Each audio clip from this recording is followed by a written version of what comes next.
Assalamualaikum warahmatullahi wabarakatuh. Saya Jumdati dari Prodi Akuntansi Bisnis. Saya akan menjelaskan tentang materi pada bab 10 yaitu konsep pendapatan dan pada bab 15 yaitu penyajian laporan keuangan PSAK 1. Menurut PSAK nomor 23, pengertian pendapatan adalah arus masuk bruto dari manfaat ekonomi yang timbul dari aktivitas normal entitas selama periode jika arus masuk tersebut mengakibatkan kenaikan ekuitas yang tidak berasal dari kontribusi penanaman modal. Sedangkan menurut pendapat Sufyan Syafii Harahap, pendapatan adalah hasil penjualan dari barang atau jasa yang dibebankan kepada pelanggan atau mereka yang menerimanya. Selanjutnya terdapat beberapa karakteristik dari pendapatan. Yang pertama, kenaikan aset. Kenaikan aset adalah jumlah aset yang baru diterima dari konsumen, kenaikan laba ekonomi, aliran dana dari konsumen, serta laba penjualan aset. Yang kedua adalah operasi utama berlanjut. Pendapatan dari kegiatan normal perusahaan biasanya diperoleh dari hasil penjualan barang atau jasa yang berhubungan dengan kegiatan utama perusahaan. Yang ketiga, penurunan kewajiban. Penurunan kewajiban itu terdapat pelunasan, penurunan, atau pengurangan kewajiban di mana suatu entitas mengalami kenaikan aset sebelumnya. Yang keempat, ada suatu entitas. Suatu entitas dapat didefinisikan yaitu pendapatan sebagai kenaikan aset, bukannya kenaikan ekuitas bersih. Meskipun kenaikan aset tersebut akhirnya berpengaruh terhadap kenaikan ekuitas bersih. Selanjutnya ada produk perusahaan, di mana aliran aset dari pelanggan berfungsi hanya sebagai pengukur, tetapi bukan pendapatan itu sendiri. Produk fisik yang dihasilkan oleh kegiatan usaha itulah yang merupakan pendapatan. Yang selanjutnya yaitu pertukaran. Dinyatakan dalam suatu satuan moneter untuk dicatat dalam sistem pembukuan. Satuan moneter yang paling objektif adalah jika nilai rupiah tersebut merupakan hasil transaksi atas pertukaran antara pihak independen. Dan yang terakhir, berbagai bentuk dan nama. Artinya, pendapatan merupakan konsep yang bersifat generik dan mencakup semua pos adegan berbagai bentuk dan nama apapun. Selanjutnya, proses pendapatan. Proses pendapatan dibagi menjadi dua, yaitu proses pembentukan pendapatan atau earning process, yang merupakan suatu konsep terjadinya pendapatan berdasarkan pada asumsi bahwa semua kegiatan operasi yang diperlukan dalam rangka mencapai hasil akan selalu memberikan kontribusi terhadap hasil akhir pendapatan berdasarkan perbandingan biaya yang terjadi sebelum perusahaan tersebut melakukan kegiatan produksi, contohnya pada saat kegiatan produksi. Yang kedua yaitu proses realisasi pendapatan. Proses realisasi pendapatan merupakan proses pendapatan yang terhimpun atau terbentuk saat produk tersebut telah selesai atau terjual dengan kontrak penjualan. Proses realisasi pendapatan dimulai sejak terakhir kegiatan produksi, yaitu pada saat barang atau jasa dikirimkan pada pelanggan. Jika kontrak penjualan mendahului produk barang atau jasa, maka pendapatan belum dikatakan terjadi, karena belum terjadi proses penghimpunan pendapatan. Terdapat 4 komponen dalam penilaian pendapatan. Yang pertama, yaitu biaya historis. Biaya historis merupakan aktiva dicatat sebesar pengeluaran atau setara dengan kas, yang dibayarkan sebesar nilai wajar dari imbalan yang diberikan untuk memperoleh aktiva tersebut pada saat perolehan. Yang kedua, ada biaya kini. Biaya kini itu merupakan aktiva dinilai dalam wujud kas atau setara dengan kas yang dibayarkan bila aktiva yang sama atau setara yang diperoleh sekarang. Yang ketiga, yaitu nilai realisasi. Nilai realisasi merupakan aktiva dinyatakan dalam jumlah kas atau setara kas yang sama atau setara dengan aktiva yang sekarang dengan menjual aktiva dalam pelepasan normal. Dan yang terakhir yaitu nilai sekarang. Nilai sekarang merupakan aktiva dinyatakan sebesar kas masuk besar di masa depan yang diskontokan ke nilai sekarang dari pos yang diharapkan ke dalam nilai tersebut dan dapat memberikan hasil dalam pelaksanaan usaha normal. Selanjutnya yaitu pengukuran pendapatan. Terdapat 5 komponen dalam pengukuran pendapatan. Yang pertama, kas ekuivalen, yaitu jumlah rupiah kas penghargaan produk yang terjual baru akan menjadi pendapatan yang sepenuhnya setelah produk yang terjual baru akan diproduksi dan penjualan sudah benar-benar terjadi. Yang kedua, nilai setara kas, jumlah rupiah kas yang diperkirakan atau diterima atau dibayarkan pada masa mendatang dari hasil penjualan aktiva dalam kegiatan normal perusahaan. Yang ketiga yaitu harga di bawah harga pasar. Harga pasar yang berlaku sekarang tetap nilainya di bawah harga semula. Yang keempat, harga pasar. Harga jual bersih yang diperkirakan dikurangi biaya simpanan, biaya penjualan, dan biaya penyerahan produk. Dan yang terakhir, harga kesepakatan. Harga di mana yang merupakan kesepakatan dengan pelanggan dari setiap jumlah rupiah penjualan yang disepakati dengan pelanggan tersebut.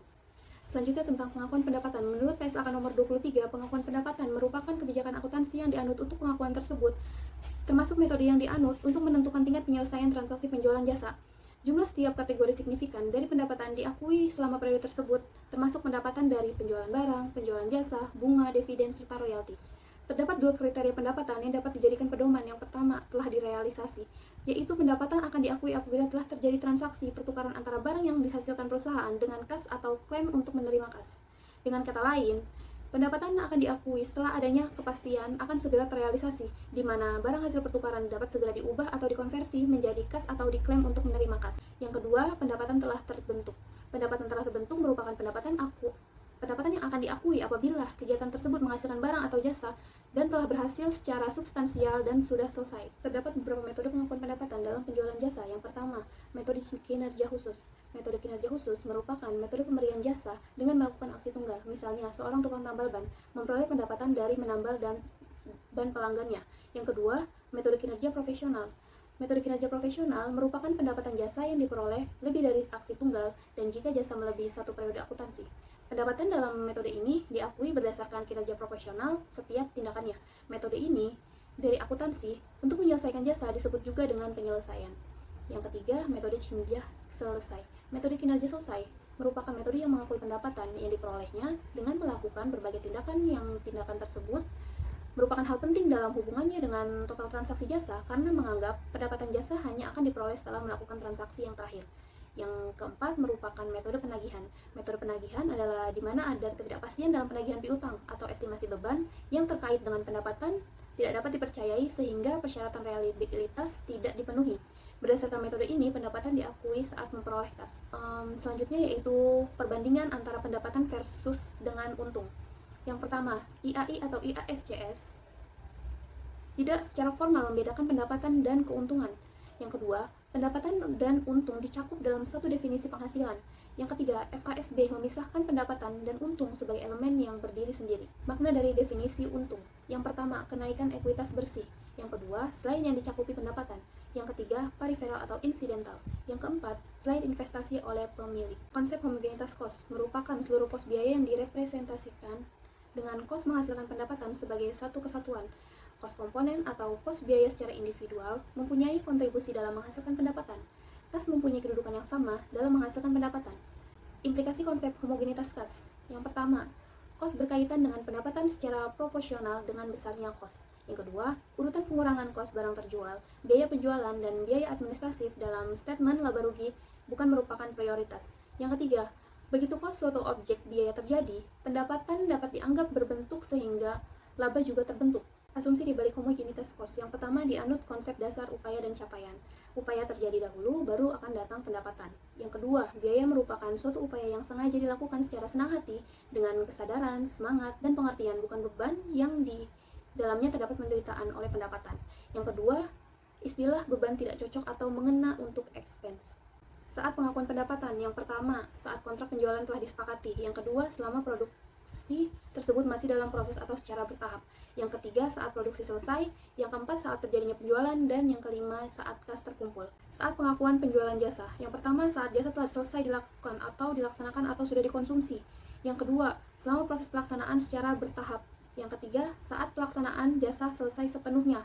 Yang keempat, saat kas terkumpul. Selanjutnya, proses pengakuan pendapatan. Yang pertama, kebijakan akuntansi perusahaan yang menetapkan kapan suatu penjualan dianggap secara teknis telah terjadi sehingga memicu pencatatan jumlah rupiah penjualan tersebut. Yang kedua, kebijakan biasanya dituangkan dalam buku pedoman akuntansi atau accounting manual. PSAK 1 Penyajian Laporan Keuangan. Pengantar PSAK 1 pada tahun 2013. PSAK 1 merupakan penyajian laporan keuangan yang disahkan oleh Dewan Standar Akuntansi pada tanggal 19 Desember 2013. Namun, PSAK ini merevisi PSAK 1 tentang penyajian laporan keuangan yang telah diterbitkan pada tanggal 5 Desember 2009. Perubahan PSAK 1 tahun 2013. Terdapat perubahan pada judul laporan pada tahun 2009. Judul laporannya yaitu laporan laba rugi komprehensif, sedangkan pada tahun 2013 judul laporannya menjadi laporan laba rugi dan penghasilan komprehensif lainnya. Sedangkan dalam segi definisi, pada tahun 2009 tidak memberikan definisi, sedangkan pada tahun 2013 definisinya menjadi laba rugi, pemilik, material, penyesuaian reklasifikasi, tidak praktis, serta total penghasilan komprehensif. Dan pada segi komponen laporan keuangan, pada tahun 2009 tidak ada laporan laba rugi dan penghasilan komprehensif lain, sedangkan pada tahun 2013 terdapat laporan laba rugi dan penghasilan komprehensif lain. Sedangkan dalam informasi komparatif, pada tahun 2019 tidak terdapat pengaturan tersebut, sedangkan pada tahun 2013 terjadi penambahan persyaratan penyajian dan pengungkapan. Yang pertama, informasi komparatif minimum. Yang kedua, informasi komparatif tambahan. Dan dalam segi penyajian penghasilan komprehensif lain, pada tahun 2009 disajikan dalam kelompok penghasilan komprehensif lain, sedangkan pada tahun 2013 disajikan berdasarkan kelompok, yaitu pos-pos yang akan direklasifikasikan ke laba rugi dan pos-pos yang tidak akan direklasifikasikan ke laba rugi. Tujuan dari laporan keuangan adalah suatu penyajian yang berstruktur dari posisi keuangan dan kinerja keuangan suatu entitas. terdapat beberapa tujuan dari laporan keuangan. Yang pertama, memberikan informasi mengenai posisi keuangan, kinerja keuangan, serta arus kas entitas yang bermanfaat bagi sebagian besar kalangan pengguna laporan dalam pembuatan keputusan ekonomi. Ruang lingkup dalam laporan keuangan: yang pertama, entitas menerapkan penyataan ini dalam penyusunan laporan dan penyajian laporan keuangan yang bertujuan umum sesuai dengan standar akuntansi. Yang kedua, pernyataan ini tidak berlaku dalam penyusunan dan penyajian laporan keuangan syariah. Berikutnya yaitu beberapa definisi dalam laporan keuangan. Yang pertama, laba rugi. Laba rugi merupakan total penghasilan yang dikurangi oleh beban. Total penghasilan tersebut tidak termasuk dalam penghasilan komprehensif lain. Yang kedua, tujuan umum dari terbentuknya laporan keuangan tersebut. Tujuan umum dari laporan ini yaitu untuk memenuhi kebutuhan bersama sebagian besar pengguna laporan keuangan tersebut. Yang ketiga, penyesuaian reklasifikasi. Penyesuaian reklasifikasi merupakan jumlah yang direklasifikasikan ke laba rugi periode berjalan yang sebelumnya diakui dalam penghasilan komprehensif lain pada periode berjalan atau periode sebelumnya. Selanjutnya, tentang standar akuntansi keuangan, merupakan pernyataan dan interpretasi yang diterbitkan oleh Dewan Standar Akuntansi Keuangan Ikatan Akuntansi Indonesia serta peraturan dasar modal untuk entitas yang berada di bawah pengawasannya. Selanjutnya, definisi dari tidak praktis. Tidak praktis merupakan penerapan suatu persyaratan yang dianggap tidak praktis jika entitas tidak dapat menerapkan setelah penyelesaian melakukan segala upaya yang rasional. Yang terakhir yaitu total penghasilan komprehensif, merupakan perubahan ekuitas selama suatu periode yang dihasilkan dari transaksi dan peristiwa lain, selain perubahan yang dihasilkan dari transaksi tersebut dengan pemilik dalam kapasitas sebagai pemilik. Terdapat beberapa komponen dalam laporan keuangan. Yang pertama, laporan posisi keuangan atau neraca pada akhir periode. Yang kedua, laporan laba rugi komprehensif dan penghasilan komprehensif lain selama periode tersebut. Yang ketiga, laporan perubahan ekuitas selama periode. Yang keempat, laporan arus kas selama periode. Yang kelima, catatan atas laporan keuangan berisikan tentang ringkasan kebijakan akuntansi penting dan informasi penjelasan lain dan informasi kooperatif untuk mematuhi periode sebelumnya sebagaimana ditentukan dalam paragraf 38 dan 38A. Yang keenam ada laporan posisi keuangan pada awal periode komparatif sebelumnya yang disajikan ketika entitas menerapkan suatu kebijakan akuntansi secara retrospektif atau membuat penyajian kembali pos-pos laporan keuangan, atau ketika entitas mereklasifikasikan pos-pos dan laporan keuangannya sesuai dengan paragraf 40A dan 40D. Laporan keuangan. Terdapat beberapa poin dalam laporan keuangan. Yang pertama, entitas diperkenankan mengenakan judul laporan keuangan. Yang kedua, entitas menyajikan suatu komponen laporan keuangan lengkap dengan keutamaan yang sama. Yang ketiga, manajemen entitas bertanggung jawab atas penyusunan dan penyajian laporan keuangan. Entitas dapat pula menyajikan terpisah dari laporan keuangan jika laporan mengenai lingkungan hidup dan laporan nilai tambah, khususnya bagi industri di mana faktor lingkungan hidup memegang peran penting, dan bagi industri yang menganggap karyawan sebagai kelompok pengguna laporan yang memegang peranan penting. Selanjutnya tentang karakteristik umum, terdapat beberapa poin. Yang pertama, penyajian secara wajar dan kepatuhan terhadap standar akuntansi keuangan. Yang pertama, menyebutkan secara eksplisit kepatuhan terhadap SAK. Yang kedua, kepatuhan terhadap PSAK memberikan pemahaman yang salah atau kondisi yang jarang terjadi atau tidak sesuai dengan PSAK. Selanjutnya, kelangsungan usaha. Pada laporan keuangan disusun berdasarkan asumsi kelangsungan usaha, mengungkapkan fakta jika terjadi pelanggaran asumsi. Yang selanjutnya, dasar aktual. Selanjutnya ada material dan agregasi. Yang selanjutnya yaitu saling hapus atau tidak boleh dikecualikan, diisyaratkan atau diizinkan suatu PSAK. Yang selanjutnya yaitu frekuensi pelaporan dalam bentuk tahunan. Yang selanjutnya informasi kooperatif, yaitu periode selanjutnya atau periode sebelumnya. Yang selanjutnya yaitu konsistensi penyajian, yaitu penyajian dan klasifikasi. Pada slide sebelumnya terdapat informasi komparatif minimum 38, 38A, dan 38B. Di sini terdapat beberapa poin. Yang pertama, entitas menyajikan informasi kooperatif terkait dengan periode sebelumnya untuk seluruh jumlah yang dilaporkan dalam laporan keuangan periode berjalan, dikecualikan, diizinkan atau disyaratkan lain oleh SAK. Poin yang kedua, informasi kooperatif yang bersifat naratif dan deskriptif dari laporan keuangan periode sebelumnya diungkapkan jadi relevan atau jika relevan untuk pemahaman laporan keuangan periode berjalan. Yang ketiga, entitas menyajikan minimal 2 laporan posisi keuangan, 2 laporan laba rugi dan penghasilan komprehensif lain, 2 laporan laba rugi terpisah jika disajikan, 2 laporan arus kas, dan 2 laporan perubahan ekuitas serta catatan laporan atas laporan keuangan terkait. Poin yang terakhir, dalam beberapa kasus, informasi naratif yang disajikan dalam laporan keuangan untuk periode sebelumnya masih tetap relevan pada periode berjalan. Laporan posisi keuangan atau neraca. Poin yang pertama, perubahan definisi seperti dari kewajiban menjadi liabilitas dan hak minoritas menjadi kepentingan non-pengendalian. Dari poin kedua, penyajian kepentingan non-pengendalian sebagaimana bagian dari ekuitas dan bagian dari laba bukan sebagai pengurang laba. Yang ketiga, urutan penyajian laporan keuangan dalam ilustrasi menurut PSAK 1 berbeda dengan IAS 1. Yang keempat, minimum line item penyajian neraca untuk nilai material disajikan secara terpisah. Namun, jika tidak material dijelaskan dalam kelompok, namun tetap ada penjelasan secara terpisah. Terdapat beberapa poin dalam laporan posisi keuangan. Yang pertama, informasi minimal yang disajikan dalam laporan keuangan dapat ditambahkan jika terdapat penambahan yang relevan. Yang kedua, penyajian dalam line sendiri atau dalam notes tergantung dari materialitas informasi tersebut. Yang ketiga, pembedaan antara aset lancar dengan aset tidak lancar serta liabilitas jangka panjang dan jangka pendek. Dalam poin tersebut, terdapat pajak tangguh tidak boleh diklasifikasikan sebagai jangka pendek. Terdapat beberapa komponen dalam minimum line item 1. Yang pertama, aset tetap, selanjutnya tentang properti investasi, berikutnya tentang aset tidak berwujud, selanjutnya tentang aset keuangan, selanjutnya tentang investasi dengan menggunakan metode ekuitas, berikutnya tentang aset biologi, berikutnya tentang persediaan, selanjutnya tentang piutang dagang dan piutang lainnya, selanjutnya yaitu kas dan setara kas. Poin selanjutnya tentang total aset yang diklasifikasikan sebagai aset yang memiliki untuk dijual sesuai dengan PSAK 58.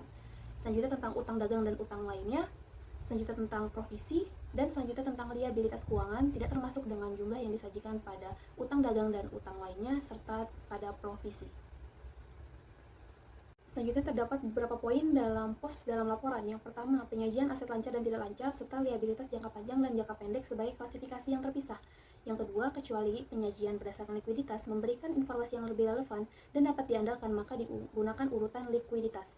Yang ketiga, perusahaan keuangan berdasarkan likuiditas. Yang keempat, pemisahan jumlah yang diharapkan dapat dipulihkan atau diselesaikan setelah lebih dari 12 bulan untuk setiap pos aset dan liabilitas jika nilainya digabung. Poin-poin dalam aset lancar. Klasifikasi aset lancar jika mengharapkan akan merealisasikan aset tersebut atau bermaksud untuk menjual dan menggunakannya dalam siklus operasi normal. Yang kedua, memiliki aset untuk tujuan yang diperdagangkan. Yang ketiga, mengharapkan akan direalisasikan aset dalam jangka waktu 12 bulan setelah pelaporan. Yang keempat, kas atau setara dengan kas dalam PSAK nomor 2 tentang laporan arus kas kecuali aset tersebut dibatasi pertukarannya atau penggunaannya untuk menyelesaikan liabilitas sekurang-kurangnya 12 bulan setelah periode pelaporan. Poin selanjutnya, entitas mengklasifikasikan aset yang tidak termasuk dengan kategori tersebut sebagai aset tidak lancar.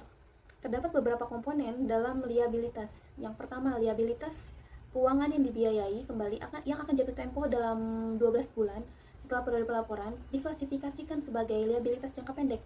Namun, jika pembiayaan kembali bukan merupakan diskresi entitas atau kesepakatan pembiayaan, kembali diselesaikan setelah periode pelaporan. Yang kedua, pelanggaran perjanjian utang yang mengakibatkan kreditur meminta percepatan pembayaran, maka liabilitas tersebut disajikan sebagai liabilitas jangka pendek, meskipun kreditur mengizinkan penundaan pembayaran selama 12 bulan setelah tanggal pelaporan, tetapi persetujuan tersebut diperoleh sesuai dengan tanggal pelaporan. Laporan laba rugi. Terdapat beberapa komponen dalam laporan laba rugi. Yang pertama, laporan laba rugi atau laporan laba rugi dan penghasilan komprehensif lain. Yang kedua, penyajian laporan laba rugi dengan memasukkan unsur laba komprehensif. Yang ketiga, laba dialokasikan untuk pemegang saham minoritas dan mayoritas. Selanjutnya, ketentuan minimal item dan laporan laba rugi. Yang kelima, klasifikasi beban berdasarkan fungsi dan sifat. Jika disajikan berdasarkan fungsi, ada pengungkapan berdasarkan sifat. Keenam, penyajian pos luar biasa atau extraordinary item tidak diperkenankan lagi. Selanjutnya, yang terakhir, minimum item untuk komponen laba rugi komprehensif untuk memberikan informasi kepada pengguna atau beban keuangan serta pajak. Terdapat beberapa komponen dalam laporan laba rugi komprehensif. Yang pertama, laba komprehensif, perubahan aset atau liabilitas yang tidak mempengaruhi laba pada periode berjalan. Yang pertama, selisih revaluasi aset tetap. Yang kedua, perubahan nilai investasi available for sale. Yang ketiga, dampak transaksi laporan keuangan. Pada poin kedua, laporan laba rugi komprehensif terdapat dua laporan. Yang pertama, laba sebelum laba komprehensif, dan yang kedua, laporan laba komprehensif dimulai dari laba atau rugi bersih. Terdapat beberapa informasi dalam laporan laba rugi komprehensif. Yang pertama, ketika pos-pos pendapatan atau beban bernilai material, maka entitas pengungkapan sifat dan jumlahnya secara terpisah.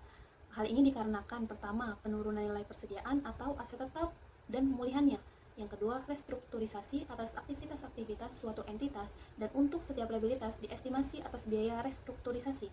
Yang ketiga, pelepasan aset tetap. Yang keempat, pelepasan investasi. Yang kelima, operasi yang dihentikan. Yang keenam, penyelesaian litigasi.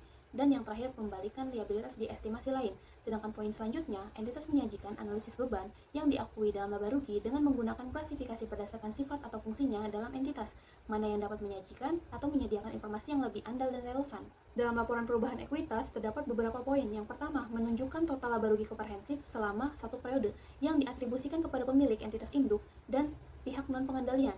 Yang kedua, untuk tiap komponen ekuitas, pengaruh penerapan retrospektif.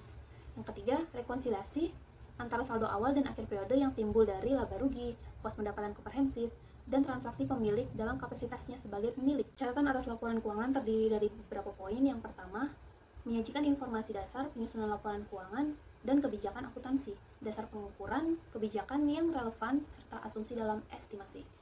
Poin selanjutnya, mengungkapkan informasi yang disyaratkan SAL yang tidak disajikan dimanapun atau di laporan keuangan manapun.